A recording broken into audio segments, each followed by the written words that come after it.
एक मिनिट नमस्कार. दहिसरकरांसाठी खुशखबर. आज आपल्या दहिसरमध्ये असलेल्या सर्व सोसायट्यांना ज्यांना ओसी नाही आहे अशा सर्व सोसायट्यांसाठी राज्याचे मुख्यमंत्री देवेंद्रजी, उपमुख्यमंत्री आमचे शिंदे साहेब आणि अजितदादा यांच्या माध्यमातून एक ऐतिहासिक निर्णय घेण्यात आलेला आहे. ज्या सोसायट्यांना ओसी नाही आहे अशा सोसायट्यांना अभय योजना आणून कोणतीही पेनल्टी न लागता 50% आपल्याला त्याचे चार्जेस भरून आपल्याला ओसी घेता येणार आहे.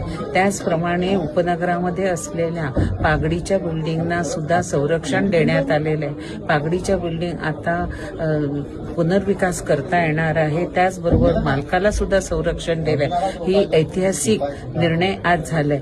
तिसरी महत्वाची गोष्ट म्हणजे की नॅशनल पार्कमध्ये राहणाऱ्या माझ्या आदिवासी बांधवांना, त्याचबरोबर केतकीपाडा असेल, धारखाडी असेल किंवा आजूबाजूच्या नॅशनल पार्कच्या अखत्यारीत येणाऱ्या सर्व घरांना राज्य शासनातर्फे घरं देणार आहेत असे ऐतिहासिक निर्णय आज विधिमंडळात घेतलाय. त्यामुळे ही दहिसरकरांसाठी, बोरिवलीकरांसाठी खूप मोठी आजची ही गिफ्ट आमच्या युतीच्या सरकारने दिलेली आहे.